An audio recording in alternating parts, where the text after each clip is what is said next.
Hi, hello and welcome to Journey Towards Wealth. In today's video, let's discuss about spending less, which is another important aspect for saving for your retirement. Why is it important? Because spending less basically means that you need to spend lesser than what your income is. This will ensure that you have more for your savings. Basically, it is a way of ensuring that you are living below your means. So let's say, for example, if somebody is earning 1 lakh per month and they are able to save around 30% of their income, which is around 30,000. In that case, their spending is around 70,000. This is helpful two ways. First, when you're planning for your retirement, you are spending below what you were earning, and hence your spending for the retirement also will remain in the same range. Second is you're adding more money towards your savings, which will eventually help you for making a corpus for your retirement. So it becomes very important that we are able to spend less than what you earn before even the retirement stage. This will ensure that you have a healthy retirement corpus. Now the question comes, why do people spend a lot more than what is supposed to be spent? The main reason is because people get carried away seeing what is being displayed in the social media. People think that is life. They believe that okay, somebody else is able to they are able to spend money. So let me also start doing that. Social media today is one of the bigger drag on your financial health, because people get carried away by what is being shown in social media, and they see the life of others having a great vacation, going out for dinners, but they don't realize they may be able to do this because they may be having a higher income, they may be in a better position, they may be having other passive incomes, or maybe they are not interested to save much, but that doesn't become a norm for your life. So social media is a big drag on your financial health, or being carried away by social media is a big drag on financial health.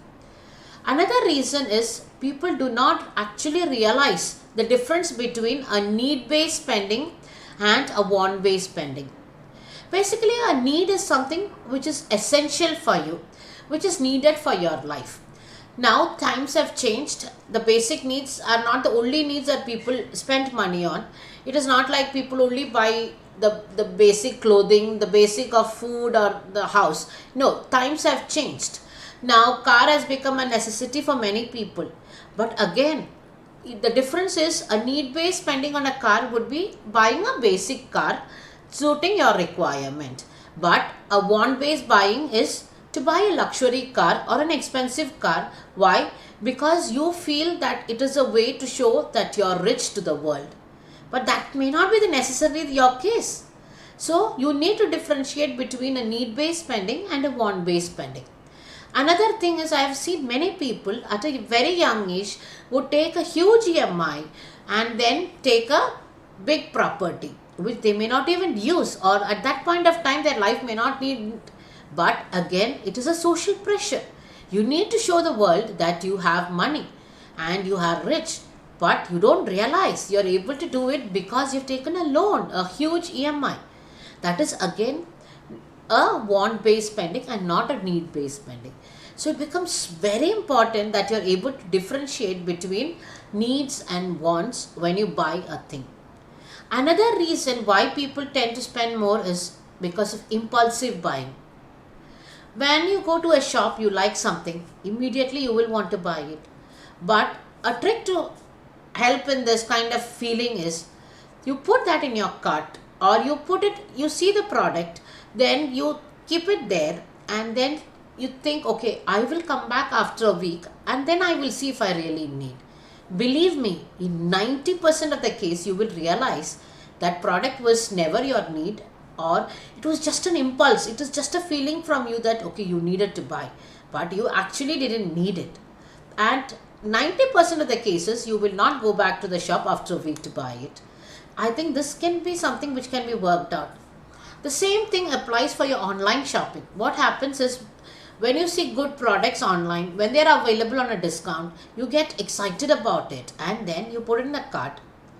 You put it in the cart for some days, maybe a week, and then you think through whether you actually need it. After a week, you may realize that you don't even need it, or that was never what you wanted. So, that is something you can work out when you go for an online thing. Another thing that I've seen people do is they buy things based on some reference by somebody. You go, especially in YouTube today, you have seen many people giving reference for some product, or they're recommending the product, but people just buy them without even realizing whether they actually need it. That is another reason why you should be very, very clear on your needs and your wants. This is not important for anything but your own financial health.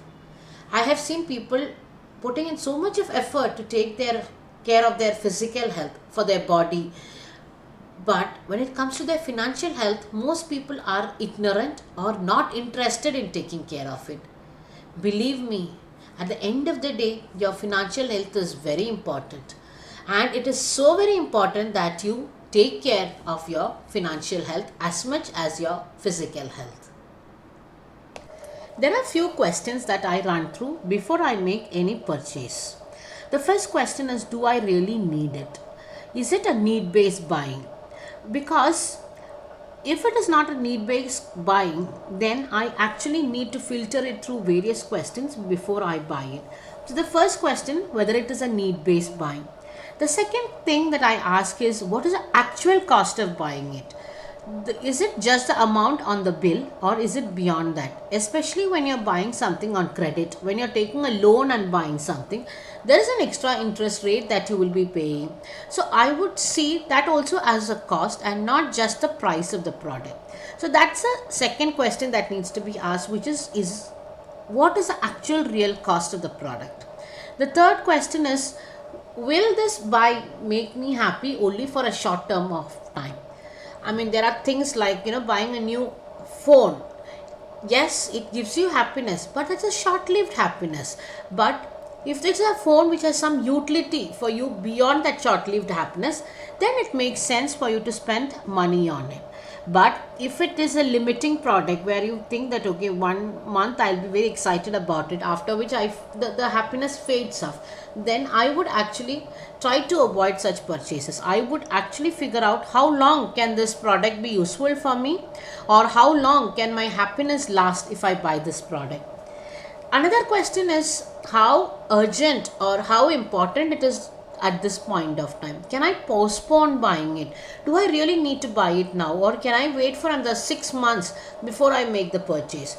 That's another important question which I run through before I make any expensive buy, especially when it's an expensive buy. I run through this question, how important that is at that point of time, or whether I can postpone my purchase.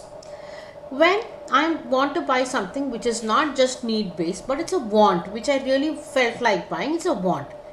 That is the only point where I look at the affordability, because if it's a need based buying, it is an essential product and I need to buy it.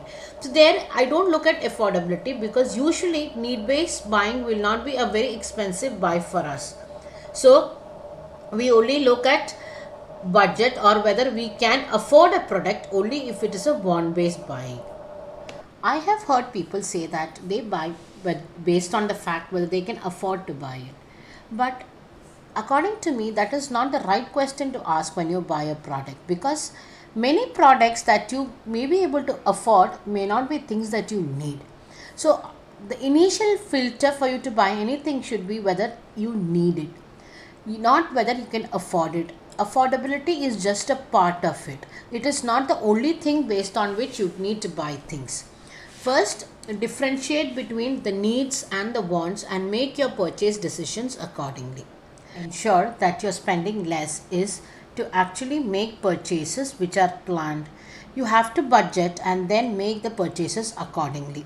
This will ensure that you do not overspend in a month.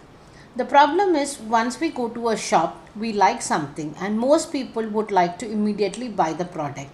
But if you have not planned the purchase, it is best to keep it on hold. Like, if you like the product, okay, you like it, come back, you decide to come back after a week and then buy it. Most of the times you may not go back to the shop to buy the product, because that was just an impulse on your part to buy the product, and when you think through it, you may not actually need the product, or you may not even want the product. So it's important that when you buy something, especially if you're buying something which is expensive, you have to do it on a planned way. Another thing is, you need to visit couple of shops, you need to research more of the product, so that you need to ensure that you're able to buy the cheaper or the most or the least expensive option of it. This is another way to ensure that you are not unnecessarily spending money, because it is a decision which you have well thought of, and then you have planned for it and you're making it. This is the best way to avoid impulse buying. Having gone through the various aspects of spending less, or the questions that you need to ask to ensure that you are not unnecessarily spending money, these would help you to ensure that your spending is within control, and you actually ensure that you spend much lesser than your income. This is another important aspect for how to save for your retirement, or the various steps that you need to take for a healthy retirement corpus. The next big item for saving for your retirement is to ensure that you have a good amount of health insurance. It was during COVID times that people realized the importance of having sufficient health insurance, especially the senior citizens or the elderly couples or elderly adults realized the importance of health insurance. There were many families which were affected heavily because of a huge medical expenses coming because of the COVID treatments. We have known families who would have spent around 20-25 lakhs for the treatment for the senior citizens in their family. This was not a small amount for people to ignore. Hence, it becomes very important for us to ensure that we have adequate health insurance to actually go through our retirement journey. The ideal number people used to say was around 5 lakhs sum assured, or the coverage for health insurance. But in today's situation, that works out to be a smaller amount. So you can look at somewhere like 50% of your annual income can be your coverage for your health insurance. Even 10 lakhs would be a sufficient coverage for your health insurance, but again it depends upon the existing medical conditions that you have and the age at which you're taking the life insurance. All these have an important aspect for deciding your health coverage. Another thing which we need to consider here is whether you're including any elderly people or your senior citizen parents into this. In that case, you need to have a separate coverage for them, because the premium required for them because of their medical conditions would be much higher. The best would be to take a family floater coverage with a top up according to your requirement. But you can aim for at least 50% of your annual income as your medical coverage. Again, many people ignore medical coverage or the health insurance because they have their company provided insurance. The insurance coverage provided by your company is that it ceases to exist once you leave your job. As far as health insurance is concerned, the best thing that you can do is to start it early along with the company provided or your organization provided health insurance. The reason why you need to start it early is because first, the premium that you would be paying is much lesser. And as you reach your age for retirement, or if you're planning for an early retirement, as you reach that age, then you can provide a top up for the increased amount that you want. This would be the ideal way in which you can manage your health insurance. But if you have couple of years without no claims, then insurance company actually rewards you with something called as no claim bonus. The no claim bonus is nothing but it is a way in which the insurance company is giving you a remunerative benefit in case you have couple of claim free years. The benefit could be, one is discounted premium. Basically, they will ensure that your sum assured remains the same, but for as no claim bonus, they will reduce your premiums in the next year or the consecutive years. The best thing to do is to start your health insurance at a very young age along with the company provided insurance. The reason why you need to start your health insurance from a young age is because the premium that you have is much lesser at a young age, and also you do not have some health conditions, some illnesses which may not be there at the younger age. Hence your premium will not be very high when you start young. Another reason why it is important to start it early is because you get a benefit which is called the no claim bonus, which is a remunerative benefit that the insurance company gives you when you have some no claim years. The remuneration or the benefit could be in the form of a cumulative bonus, where there will be an increase in your sum assured where your premium remains the same, and this will happen in the consecutive years of your no claim years. Or you can get a discounted premium where your sum assured remains the same and you get a discount on your premium on the consecutive years. Again, this depends upon the policy that you have taken. You need to read through the documents to understand whether you have a good no claim bonus policy. Having gone through the various aspects of your health insurance, we need to understand that it is very important that we have a good coverage of your health insurance. The best would be to take your health insurance at a younger age along with your company provided insurance. This will ensure that you have a lesser premium compared to when you take at an older age. Also, this will avoid the illnesses that comes with age to be creeped into your health insurance premium. So another thing is, we need to find out the insurance policies which can provide you with a good no claim bonus. This is especially beneficial when you start your insurance at a younger age, because there will be a couple of years without any claim which will be actually passed on to you, or this benefit will be passed on to you as a customer in the consecutive years. So please make use of that opportunities. Again, the medical field is advancing. There are new medicines coming up. There are new treatments coming up. Again, with the changes in the lifestyle, with the stress in our job, all this contribute to a not good health situation for us as individuals. So we should not underestimate the importance of having a good health insurance, especially during your retirement years, because that's a period where you will not be having any company provided insurance, and it is your own responsibility as an individual to take care of the health of you and your family. There are many families whom I know which had really suffered during the COVID times, where they had their senior citizens or the elderly admitted in the hospitals, and maybe their savings would be maybe 2 crore or 3 crore or whatever be the number, but that hospital expenses would be around 25-30 lakhs, which means that was a huge wipeout from their corpus which they had accumulated over years.